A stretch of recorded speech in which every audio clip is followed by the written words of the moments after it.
This is Rabbi Talk, and I'm Rabbi Lance Sussman from Knesset Israel in Elkins Park. And every Wednesday night, we have community time with this program. There are many other opportunities to be together apart, as we like to say, at the synagogue during this pandemic. And most of the time, I'm bringing guests to Rabbi's Talk. Sometimes I just talk myself, and on occasion Janice and Joan take over for me as well. But absolutely every Wednesday night at 7:30 you can tune in to this channel and be together with members and friends from the synagogue, plus our guests and neighbors. Tonight we have what I would call a historic program, and I'm so glad that you're with us, because we are here to introduce to you and to celebrate the publication of a new book all about one very important aspect of KI, and that is the Landau windows in the Landau windows in our sanctuary. And the book is called The Prophetic Quest. And we have with us the two editors of the book, as well as several contributors to the book. J.T. Waldman, who did our newest guide called Opening the Windows, and he has a unique perspective. And Rita Poley, who of course all of you know as the director of our museum, who is going to be giving us some historical archival knowledge about the windows, plus other comments. So I want to urge all of you to obtain a copy of this book. It is beautiful, it is handsome, it is professional. It is part of an art series published by the press of Penn State University. It has a world-class editorial board. It's just completely gold standard, everything about this book. It is available in the synagogue office for your purchase. You can go in the building. It may be best to call in advance. And I checked, it is not at 120% of the price. I think it's at the regular price of the book. Or if you want, you can contact Penn State University Press or any other way of obtaining a book that you like to use. But the important thing as a member and as a lover of art, that you have a copy of this book. It is magnificent. It has been a labor of love. It captures the spirit of the windows that are so important in the life of our congregation, and it documents the windows in a very professional way. This is a landmark study, and it is a true historical milestone for our congregation. And I was really eager to have the editors and contributors share their insights into the production of this book, which has probably been in the works for about 15 years, but we're going to learn the right number in just a moment. So without further ado, oh, by the way, you're muted. You can ask questions through chat, and at about 8:30, I will open it up for up to 15 minutes of Q&A, and then it's off to CNN Land or whatever else you like to watch on a screen tonight. So our guests are, and I kind of suggest that you use speaker view if you know how to push the right buttons, so that when they're speaking, you will see exactly what they look like. I have more than one screen at this point, so I can't see everybody, but Andrew Scrimgeour will be the first to go.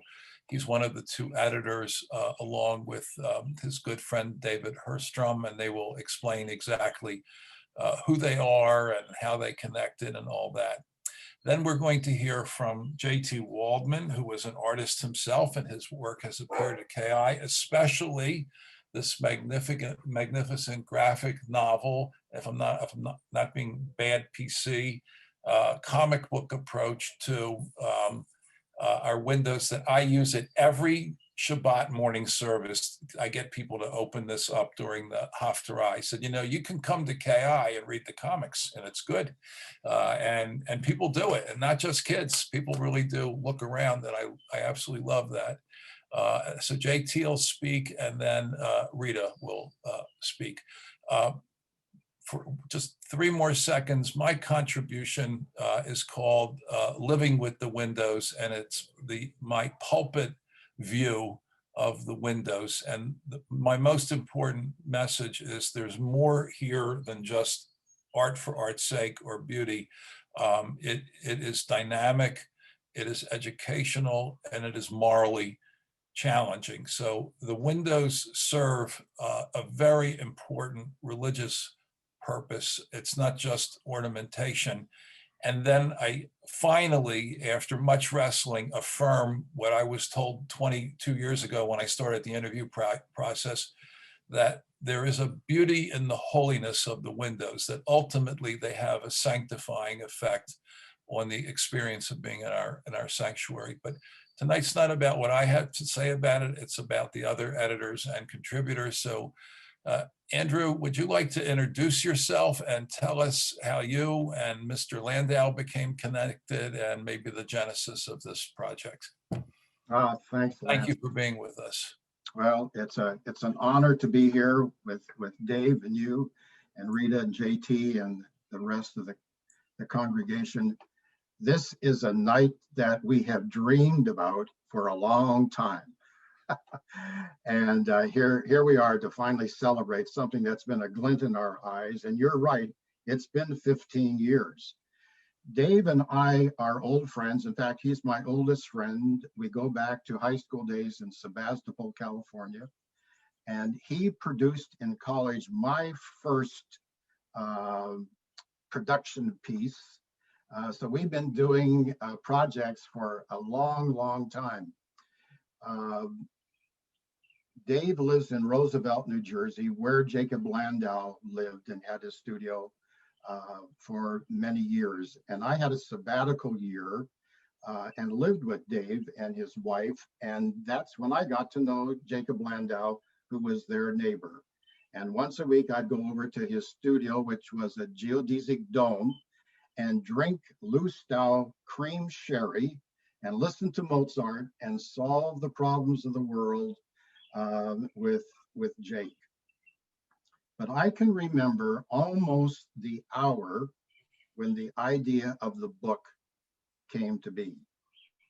Because 15 years ago, the annual meetings of the American Academy of Religion and the Society of Biblical Literature came to the convention center in Philadelphia.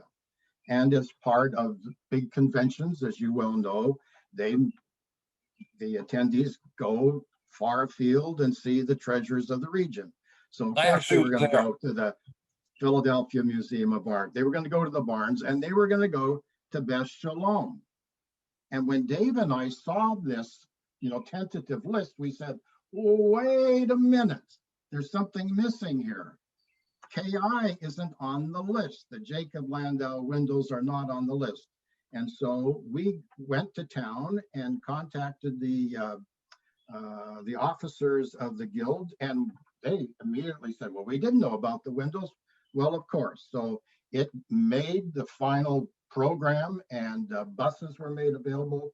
And in November 2005, 1 or 2 buses came up to KI, and Dave and I, with Lance, were able to introduce them to the windows. On that occasion, we would never forget the astonishment of those people, those scholars, who, as a unified chorus, were saying, why didn't we know about these windows? These should be known as national treasures. Well, that was the genesis of the book. Dave and I, said we need to do a book, and so we made an appointment to meet with Rabbi Sussman. And Lance, do you remember where that was? It was not at KI. It was at your office at Rutgers. Ah, That's yeah, where we because it met. was in the middle, I guess. Yeah. Yeah, I taught for 2 years as an adjunct at Rutgers. That's correct. Rutgers, New Brunswick. That's it. So we proposed to Lance at that time the idea for the book, and of course he was enthusiastic about us. And that's when we first learned the name of Rita, who was going to be indispensable from that point forward.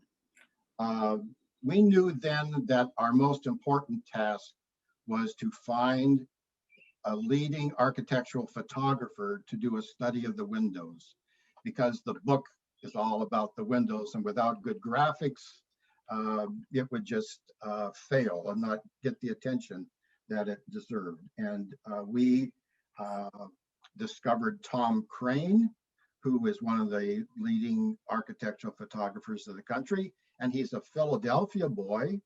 And you may know him because of 3 books that he did with Roger Moss when Moss was head of the Athenaeum. One of those books was Historic Sacred Places of Philadelphia, a Fabulous book. magnificent book. So we contacted him, and he said he'd be delighted to do it. But of course, he came with a significant fee. And so we had to raise $5,000. And then he did the study. Now we had good graphics with which to advertise our project. And it took us a while to find a publisher, and we finally hit it with Penn State University Press, which, as many of you know, does fantastic art and architecture books. And they signed us up. But again, money became an issue because we wanted many high resolution color photographs. It went beyond their normal subsidy for an art book. And so we needed a subvention of $25,000. We wanted a book where you could study the windows up close and personal. Just think about it, 10 windows, 6 panels in each window, that's 60 images right there that we wanted people to see individually. The Landau Institute gave us $10,000, and a family in St. Louis gave us the other $15,000. There's the big surprise of the book. They call it a gatefold, the equivalent of 4 pages to capture the windows in the synagogue. Isn't that magnificent? When Dave and I first opened the book 2 weeks ago, I came to this blank page and I said, there's a mistake here. There's nothing on this page. Well, it was the back of the foldout. And we then got to work on the archival work, and we came to KI, and thanks to Rita and Jack Myers and Norman Brody, we discovered that another part of the important legacy of KI is care of its history and formal archives. How many synagogues and churches can say that they have a formal archive? Well, KI certainly can. And without that, the thoroughness of this book would have been impossible. We used the archives, the Jacob Landau archives are in 2 places, Monmouth University and Drew University. And we went and mined those. There were many individuals, including Rosa Giletti, Landau's art representative, who led us into their collections and their memories. You may not believe this, but our initial proposal was for a small book of 50 pages. Those of you who've seen this book, it's approaching 150 pages. The project grew the more we got into it. And Dave, in a few moments, will take you through the book and see how it's organized. And there's a section called Reflections, where a whole variety of people give their responses to the windows. And after we'd get one, it would suggest another one. And it'd be interesting to see what you think of that, but it's really quite marvelous. But our question was how best to reveal the beauty and the detail of these windows. When we signed the contract with Penn State University Press, it was for the book to be part of their Keystone State series, which was highlighting cultural treasures of the state. When we finally, 2 years ago, submitted our final files, they realized they had something larger on their hands and proposed that they put the book in their special series devoted to Jews and the cultural imagination. That then required some further changes, which we were happy to do. And it took a little longer, but November 2019 is when we finally sent our last files. And just a couple of weeks ago, the book arrived. And I am not kidding when, I'm sort of like a parent seeing that child and just overwhelmed by that child. It was far more stunning than I had anticipated. And I think that the Penn State has done the windows proud. It's done Jacob Landau proud. It certainly has done KI proud, and I hope it enlarges the audience of the windows. That is a wonderful statement. Thank you for sharing. I want to point out, if I'm correct, that you are also a biblical scholar yourself, and I learned tonight your PhD is from Drexel. Yes. And that you were the librarian of Drew University. Yes. Yes. So he also, besides speaking very well, has great credentials and has been a wonderful partner. So Dave Herstrom, how about you tell us who you are? And we know your connection now to Andrew, but what's your connection to Jacob Landau and your take on the book? And you need to unmute. Yeah, I did. Good. There you are, You Dave. hear me now? Yeah.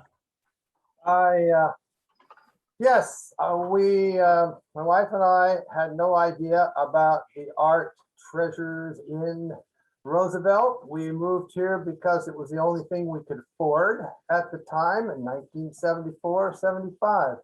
Came for a year and turned out we're still here largely because of a Jacob Landau and fellow poets and painters, and it has a wonderful environment.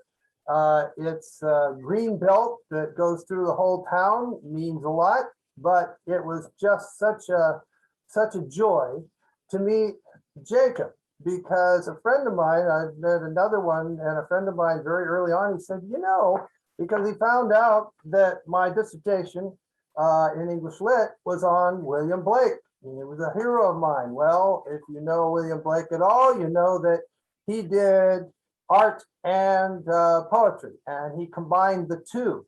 And so here it turns out that Jacob had that same interest, and that in fact he was just illustrating Dante's Inferno when I heard about this. So I said, yes, I have to meet this gentleman. And it turns out his studio was right through the woods behind my house. So it was fantastic. And I too, like Andy, I was totally taken. He's just an, he's just has, like he's got omni curiosity. And it was just wonderful because I was interested in science. He was interested in science. We got to talk about all these things, and we got to talk about his art and the music. So it was wonderful that over the years then, now I got to know him. Now, of course, the irony is that, he had just finished the windows when I met him. So it's been great. Well, it is certainly, you can imagine right now, it's just a wonderful, wonderful milestone in our lives. And I think Jacob would be very proud of us, very proud of you. Lance, thank you so much for having us here. And I hope you're ready, all of you. Wonderful to have all of you attend here. And I hope you're ready for this book. It's a shock because, as Lance said, it's a treasure. It is a treasure. In fact, it's a treasure. And what's great is, it's not about the writing, it's not about the editing, it is about the art. And luck, we really devoted ourselves to saying we have to have a good stained glass photographer. We have to have it laid out in certain ways. We have to have it really done right. And I think you're going to find that, in fact, it's the art that stands forward. Now, brace yourself. We talked about the gatefold. Guess what? Okay.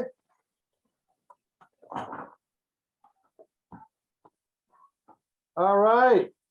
Yeah, you get a sense of that?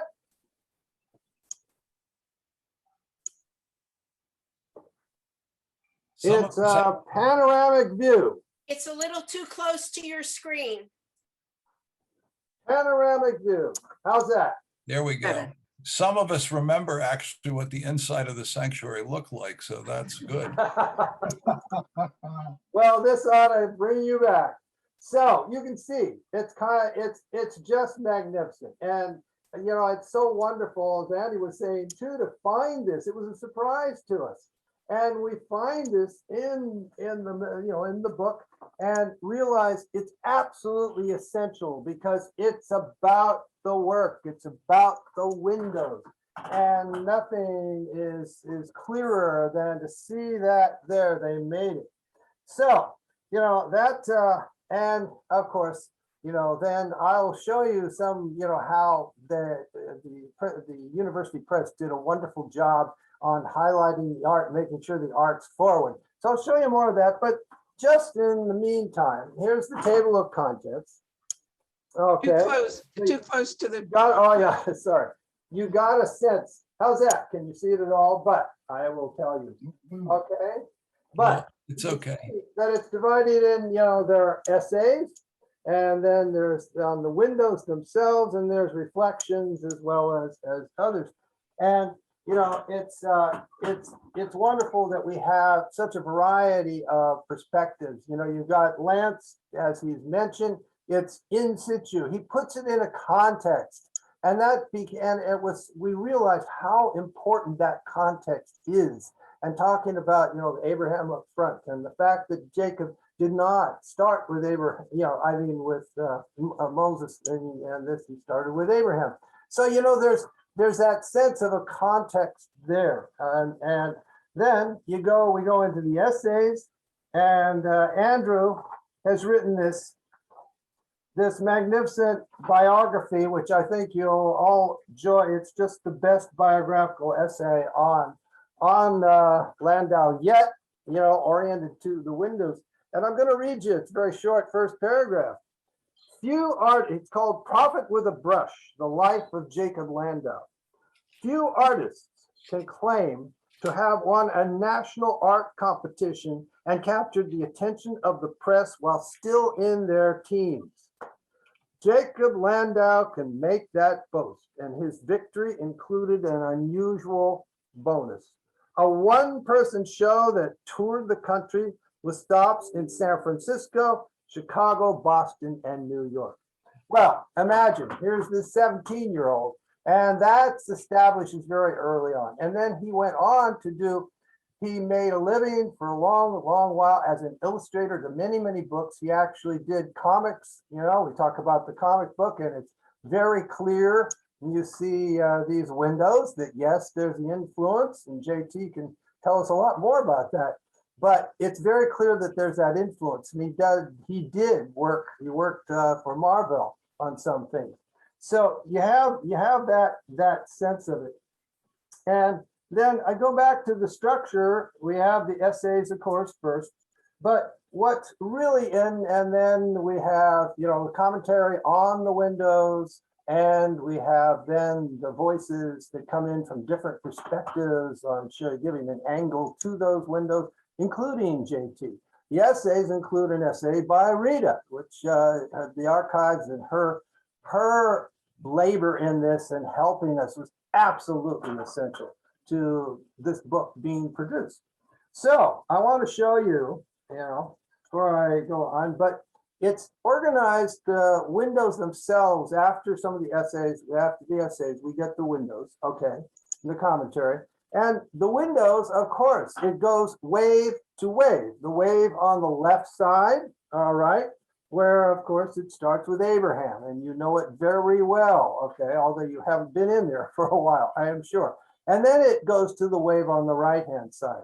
Well, each wave, then each of the windows in the wave is treated and highlighted. For example, you look at this. Okay, here's the first, Abraham, all right?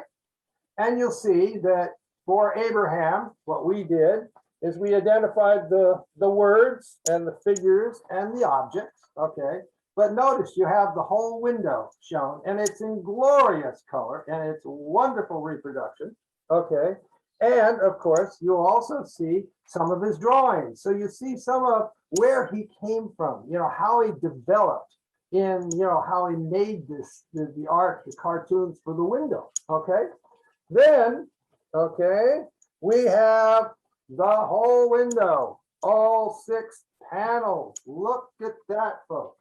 It's absolutely glorious, glorious. Now, think about this.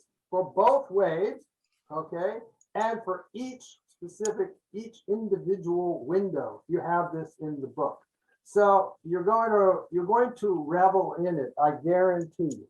And then, of course, at the end, you know, we have an index of the texts. Okay, you have those spelled out, and we have index of the images, and then of course a glossary and a bibliography. But this is the heart of it. As they say, the book's not about the writing, it's not about the commentary, it's about the art. Okay, and that's where, as Andy says, we're all honored, and I think Jacob would be thrilled. I thank you. All righty, thanks, Dave. When the windows were completed, the installation actually took several years. The windows are very large, and the manufacturing was complex, and they're very, very heavy, so it took time. They represented really the completion, or they thought then the completion of the sanctuary, because we have modified it yet again. It was very broadly celebrated in the press, and there were regular docented tours that came to KI to see these windows. When people came, they were greeted with this unusually shaped introduction, a commentary, a biblical commentary to the window by Rabbi Korn, who was rabbi at that time and was intimately involved in creating the Landau windows.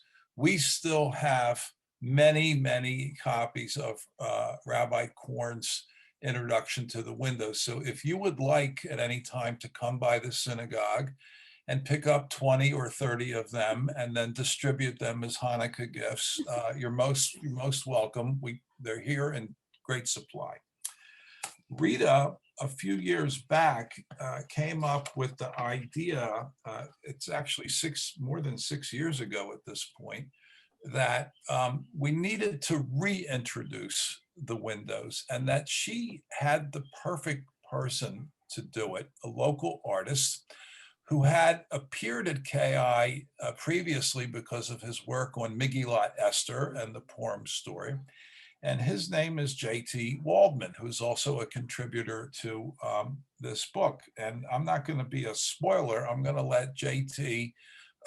just tell us exactly who he is, and then his very unique and wonderful perspective on the windows. He created the new guide, which is currently in the pews and we'll be back. We will get back to the pews, and it's called Opening the Windows, and it's wonderful. It is imaginative, and it's very deep. You have to spend a lot of time once you get your hands on this book. It is also available, but I can only give you the Korn book. I can't give you JT. Rabbi Korn is no longer collecting commissions, but we need to take care of this artist.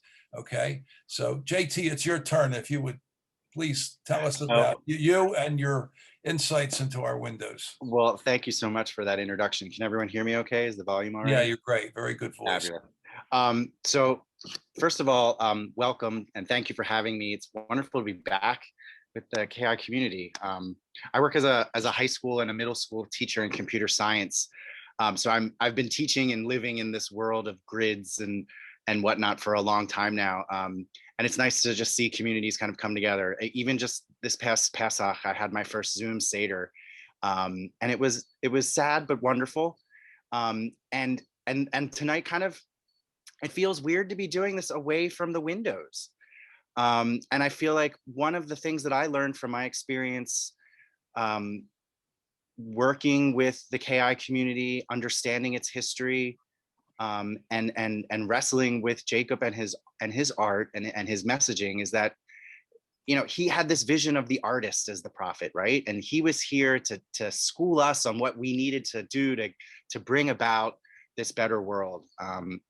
And I think my approach to things was more of, well, what about the people that are sitting with these windows every Shabbat? And what insight are they discovering, almost like a parsha, like in a cyclical way of, and even in the way, as you all note, the way that the light changes at the time of day or where you're sitting in the sanctuary. And so it's kind of like a friend that we've been kind of separated from a little bit. And so when I received the book the other day, it was just kind of like, it all came back in like a wave and a rush. And so it was really kind of wonderful. So I want to thank Andrew and David for giving me that experience of kind of like reconnecting with an old friend. And that's kind of how I feel like Jacob is, as a kind of a Jewish comic book geek. It wasn't just any comic that he worked on for Marvel. He drew Captain America. In fact, here I have here in the chat, I dug up, there's an interesting link here if you want, of just some of his work in terms of long lost comics illustration that he did. And lo and behold, nestled in this nice little article are images of the prophetic quest. And so to me, they're very much just comics, but in glass as opposed to in paper and ink. The vernacular that I saw instantaneously when I came to KI was, wow, they've got comics on the walls. How cool. And it was, and I wonder if maybe that was somehow something that Rita, because Rita was my my connection to your community. And so maybe it was her recognition of the windows as being comics-y and being in that vernacular. And then she just literally, she was opening the windows. I feel in many ways. And I think also, speaking to her work as an archivist, when we started talking about this project, it was what, probably 2012, maybe 2013. It gestated for a while. And we knew it was coming. We were working towards the 40th anniversary of the installation. I believe that was the number we were working on. And Rita was able to like supply me with documents of the board discussing the art and the sketches and the arguments and which points they were, picking. And, as an artist, designing by committee is a horrifying notion, but here it all was documented in this beautiful way. And everyone had an understanding of this process and this text. And this work as a result. And it is a testament to the community of KI. The windows reflect the community, in my opinion. And it's really cool because as far as I know, this is the only site-specific comic book that exists in the world, right? Like, I don't know of anyone else who has commissioned a comic book about a particular place. And you're meant to read this at KI. It doesn't make sense to anyone else to some extent. It's very obtuse. You can try and decode it, but it only really opens for you when you're in the space. And that was very intentional. And Lance, to hear that you still work with this, 5 years, 6 years later, is very humbling. So thank you. That's very sweet. I'd love when we can all come back together. I would love to attend and hear and just observe how people observe and understand and interact with the work. The windows are very complex, but then if you kind of squint your eyes or look at it from a different angle, it does start to open to you. And so I think for me, the journey that I learned was to have a little bit of faith of not knowing where the journey's going. I think the prophetic quest is kind of, and it sounds like the journey that Andrew and David had kind of in creating this work mirrored that as well. It's that divine providence. Maybe that's my influence of Megillat Esther, which is all that kind of hidden providence. I'm not sure, but I see that in this work. And I think it's actively being opened in moments like this, where everyone is taking their time to come and, listen and learn more about these windows that have a connection with you.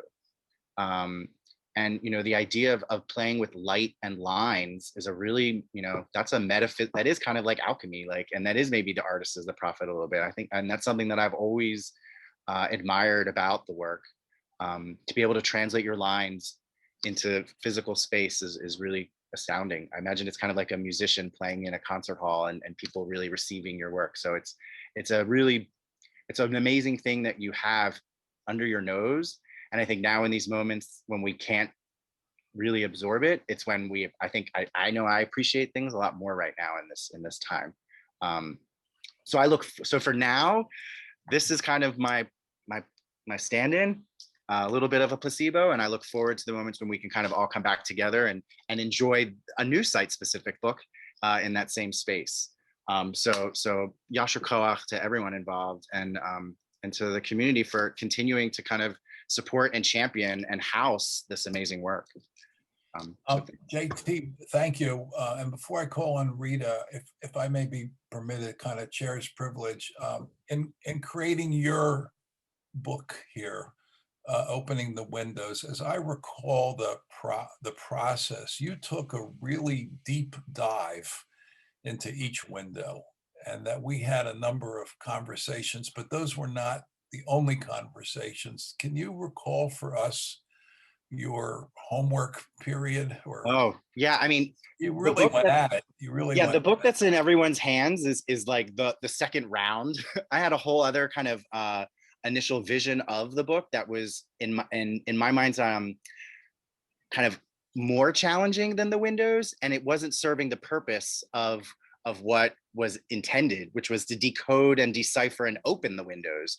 I think I'm a former Hebrew school teacher, so I was using the opportunity to, I get to teach too. And so I think I was trying to layer and make connections to all of the male characters that are depicted in all of the windows to female characters in our tradition. And so what I did was I found themes that I noticed in each of the windows, and then found connecting characters that personified that in the rest of the Tanakh and our culture and our heritage. And it got real dense and obscure. And then the committee had to kind of rein me back in. And I think that it was for the benefit of the work. And there's still hints and pieces. You can kind of see my attempts to try and kind of, weave in Jezebel in the parts that are talking about Job, or I have to really go back and study I had it all mapped out in my head, and it was really clear 8 years ago, but bear with me now. I don't know. It's just, you even got yourself and Jacob Landau together. Yeah, who said it? Picasso, all art are all self-portraits. And it's very comic booky to include yourself in the work. My project before opening the windows was with Harvey Pekar, who, if some of you know, was famous from Cleveland, who was the first guy that wrote comics just about his life as a file clerk in a VA hospital. And I had the honor of working with him on his last book before he passed. And I was in that book too. I kind of always act as a narrative foil to these kind of elder statesmen, generations before me. So that's kind of cool too. Being kind of a bridge to younger generations and those that have preceded me, my elders. And it's funny, I've never really considered Landau and Pekar kind of in that same vein, but they do have those kind of similarities of they were very, they were the worksmen. They wanted to be down in the trenches, they were guys that rolled up their sleeves, but they were very humble, or at least they seemed humble from my interactions with them and their works. So yeah, I don't know. That's great. Say. I was really struck in your commentary about how the metal casings reminded you actually of a comic book. Yeah, they're the panels. I mean, the vernacular, he's using the exact same syntax as comics, right?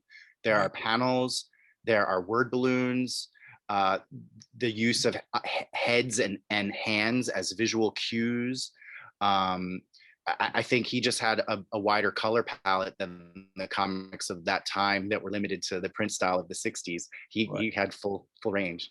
But it's very much a comic book writ large in my mind and in reality, I think. Thank you. A reminder that for those viewing, you're going to have an opportunity to ask live questions after Rita speaks, but there is also chat, and JT did post a wonderful article on Landau in the chat. If you can watch and chat at the same time, it's a pretty high skill set, but I think we can do it.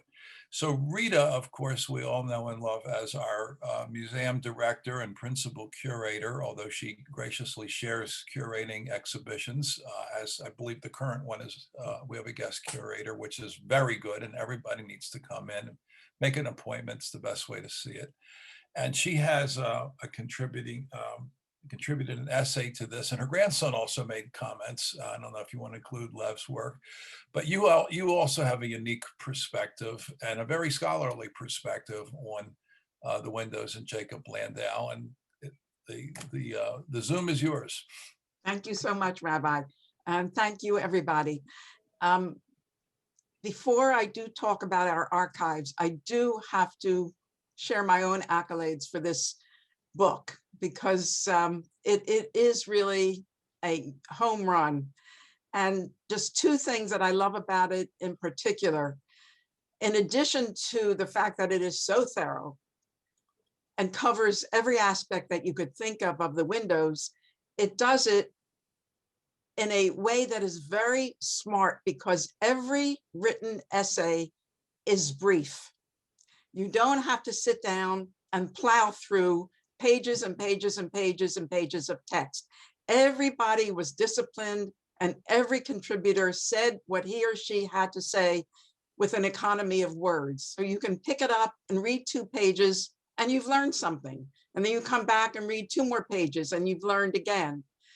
And in addition to that, I love the addition of the commentaries. I mean, I find that so unusual that in addition to the fact base of the book, you've invited all of these just ordinary people. I mean, not ordinary, I mean, people not connected with KI, not connected with the Landau Institute, but people from all different walks of life who share their thoughts about the book, again, with brief essays. So hurrah, hurrah for that.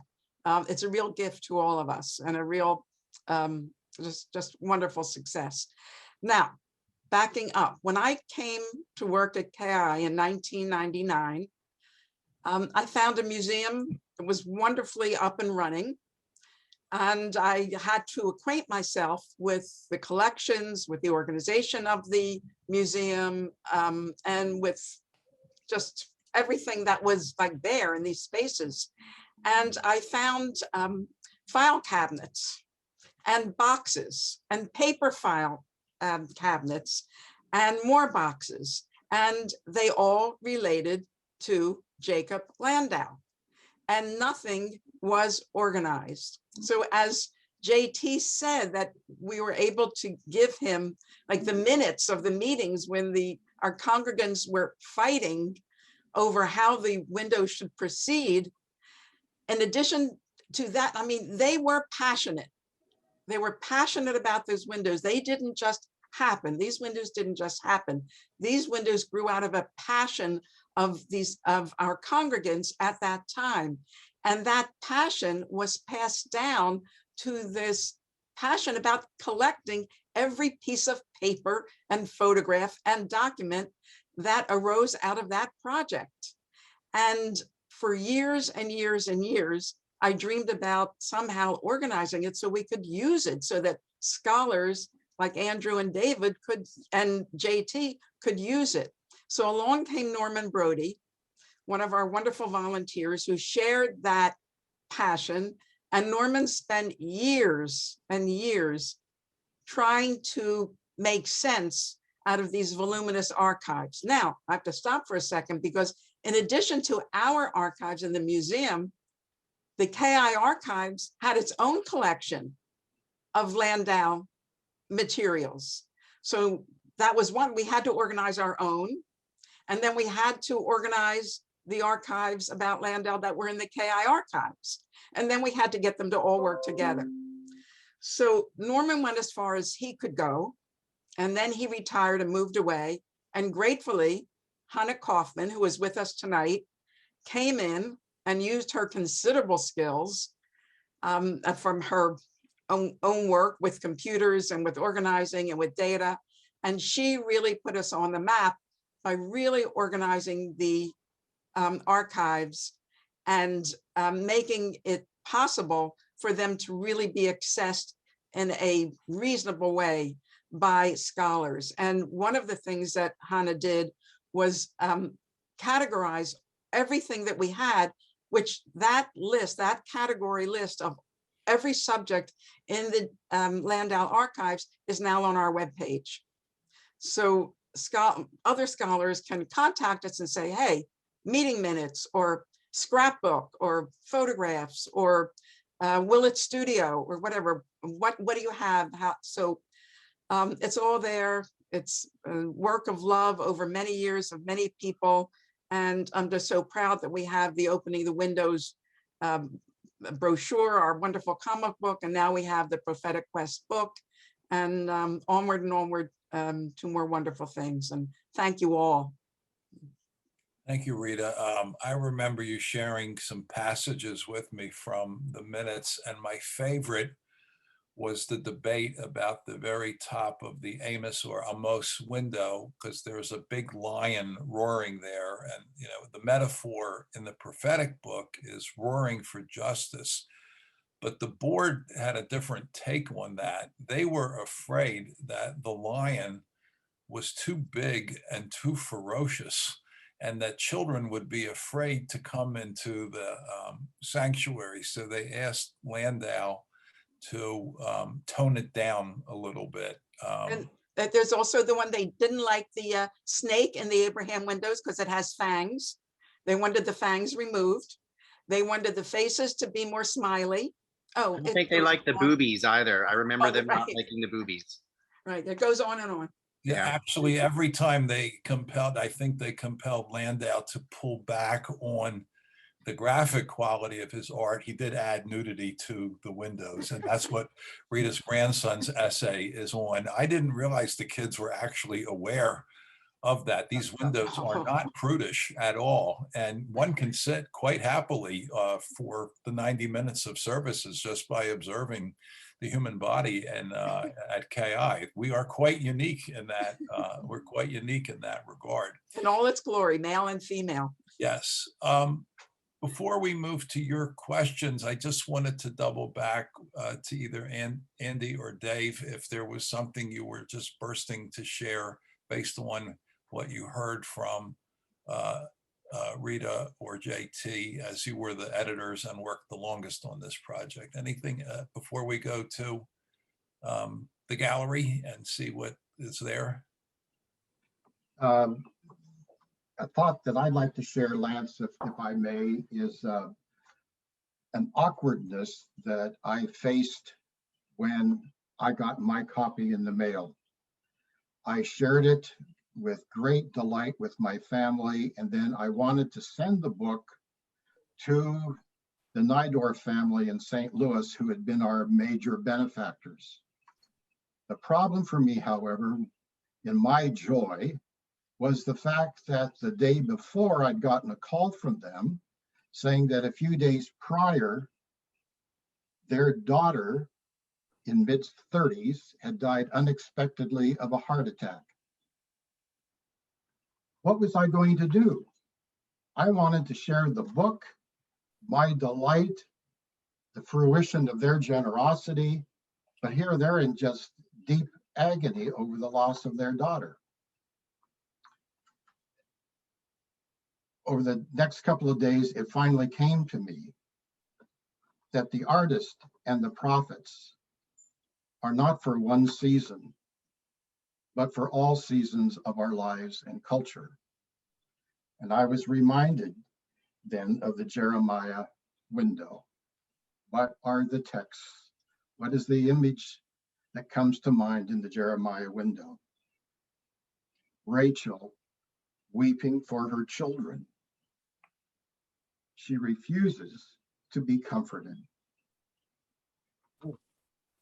With those words and with those images, I was able to write a note to the Nidors, and with peace of mind and deep joy and sorrow, send the book to them. The windows, the prophets, are for all seasons. Yeah.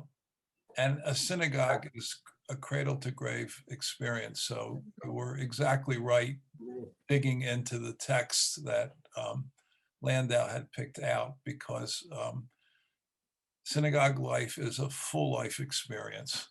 And it's not just parties and bar mitzvahs, although they can be a lot of fun.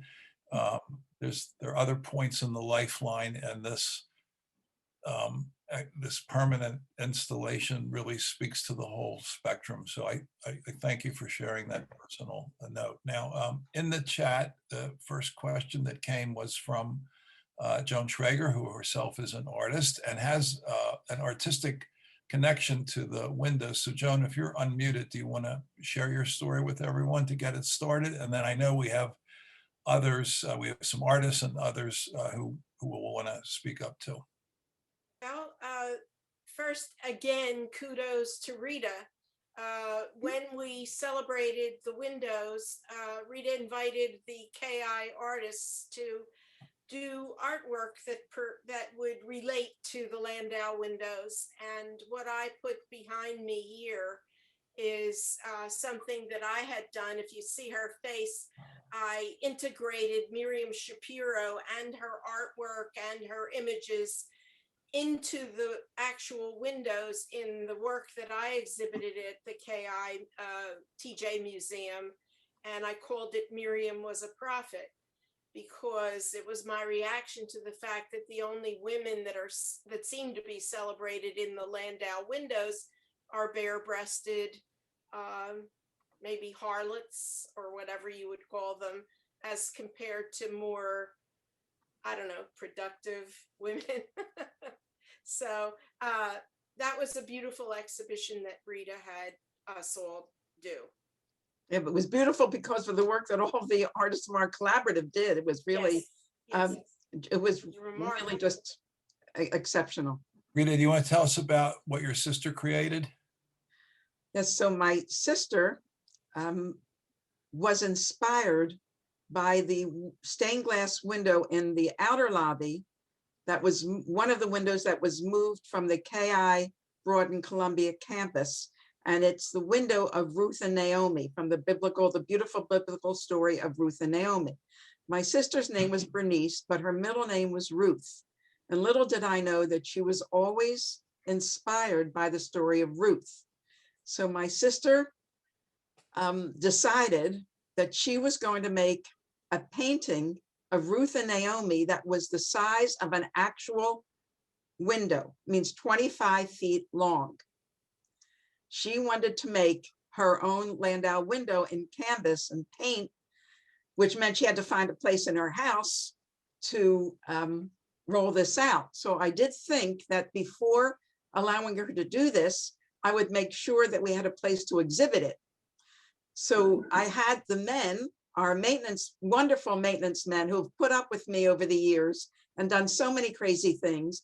I had them bring out the scaffolding in the Tyson foyer, get up on the scaffolding and measure the size of the wall. And the wall was just under the 25 feet. It is not 25 feet high. So my sister agreed to make her painting the size of the wall in the Tyson foyer so that we could exhibit it there, just 7-8 feet from the stained glass window that inspired her, the Ruth and Naomi story. As many of our artists, as JT said, reacted to the fact that at that time that Landau made the windows, he did not see the inclusion of women as prophets in the narrative. So many of our artists today have worked on that theme of bringing the women into the narrative. So it's a very beautiful painting. It is now on permanent display in our Tyson foyer. Yes, right in the lobby. And also Rob Dennis's work is that he did for that exhibition is also on permanent display in the lobby. He reacted to the prophets, like the animals are our prophets. And he saw in a wing of like a dragonfly, the threat to our environment. And he did this gorgeous, stunning digital work of the prophecy of the animals and the threat to our environment. And that is also displayed in the Tyson, in the Feinschreiber lobby near the men and ladies room. Dave, did you make a video? Do you have something, is there a video that we can see too? Yes, yeah. Well, I can't show it here. You know, it would take some. We could put it on the website, But or I would love to. Yeah, I would really encourage you and Rita to put it on the website. You know, have up front. You really display the windows and have the windows highlighted. And I think then my talk, you know, would be very appropriate there. That's for sure. You know, one thing I wanted to add when you were talking about the complete experience that the synagogue is. Well, you know, not having grown up in such, you know, one of the things that struck me, and it's so easy for us to forget this, is when I was looking, you know, really studying the archives that Rita pulled out. And I saw the interactions, as you were saying, of the minutes and the back and forth with the artist. But when I saw this, and you remember, it struck me how Rabbi Korn was so central. The committee, the art committee, which Rabbi Korn said, no, I'm not going to be part of that committee. This is the committee of congregants only. Okay. And how that dialogue worked. Then on top of that, you got Gilles Sewell, who's a stained glass artist, and you got Willett Studio down the line. It was a miracle that they pulled this off, because they had the support also of congregants who really believed in this. And as Rita said, and they were determined, they were really absolutely, dedicated to this. And I think, you know, it's really easy to forget how lucky we are that Rabbi Korn and all those that were involved, you know, that we're lucky to have their work, largely they are responsible for those windows. And it was amazing. I like JT, I love the back and forth. I love, like Jacob, one other example is Jacob, you know, he had this gun, this pistol at the top of Abraham. And, you know, he backed off on the lion. He basically did not, he insisted on the lion and Amos, okay? He really didn't back off that much. It's still ferocious, okay? But the pistol pointing down like God's hand, and that's why God's hand kind of looks like a pistol, they completely rejected. And so he gave in. But go back to the Abraham window and you tell me where the pistol is. I personally find, and it's in my essay, that the very first statement in the windows is the hand pointed downward in the Abraham window as you enter the sanctuary. And it's the first window on your left. And if you look to the very top of it, the hand is pointed down. And I'm going to say my emotional reaction, maybe even intellectual reaction to that, is Landau was saying that the prophetic quest, i.e. the quest for justice or a just society, is ultimately a question addressed to human beings, that Absolutely. It is not a theoretical question in heaven, but rather it's on us, as we say, Aleinu l'shabech, it's upon us to deal with these issues. And one facet of KI has been the quest for social justice. Back in the time of the Civil War, we were known as the Abolitionist Temple, uniquely among the 200 synagogues in the country. One other thing I want to point out about the windows for you to look at next time you can get back in the building is the middle window on that left side is the Prophet Amos with the lion roaring at the top. But at the bottom of that window, there is a rock band, and you can see an electric guitar. And when I give tours, which is mostly to kids, because I like to show the kids in our school the windows, that they have some appreciation that it's not just a big burst of color, but there's actually, if they want to sit there and study it during services, I totally condone that. And it has to be a way in, and that's what JT tried to achieve in his opening the windows. How do you start exploring the windows? So I always start with that bottom panel of the prophet Amos, because there's a rock band. And I say, who can find the electric guitar? Who has ever seen a rock band in a synagogue before, or in a church before? Isn't that something? Aren't these windows different? And why do they have a rock band? Why would there be a rock band in a traditional religious setting?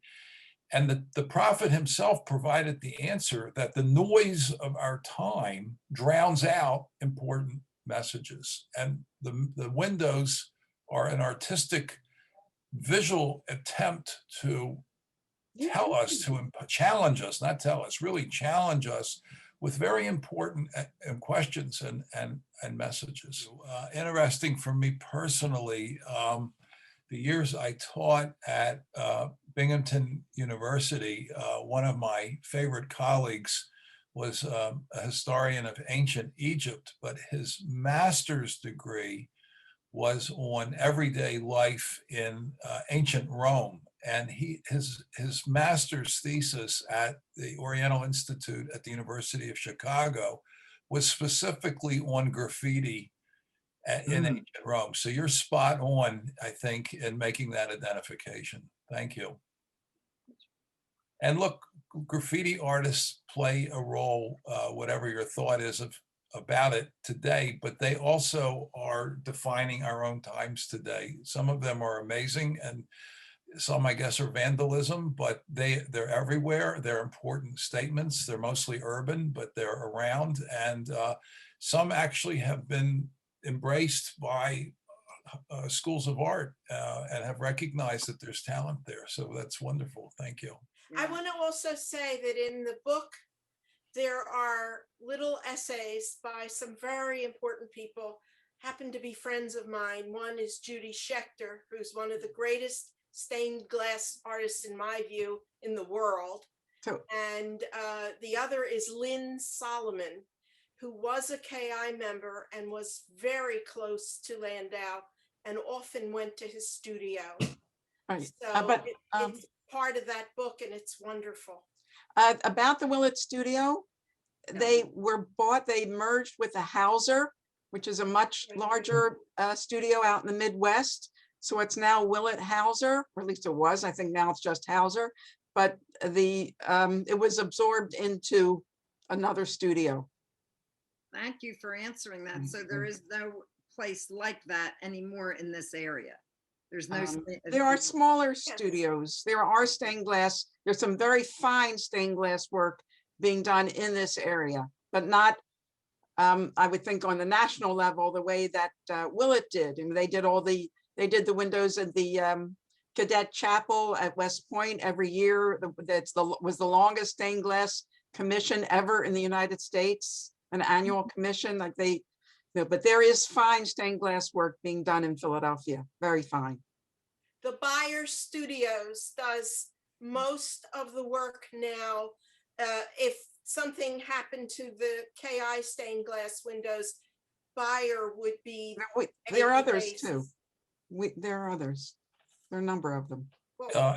Historical note, I don't think I'm not sure if it's in the book, but in the mid 1850s, one of the congregations in New York City, B'nai Yeshurun, now it's known for percussion services, built a new sanctuary, and it included stained glass. This was actually before stained glass became standard in American synagogue architecture in the end of the 19th century. And they included in their windows the shape of the 10 Commandments with the rounded tops.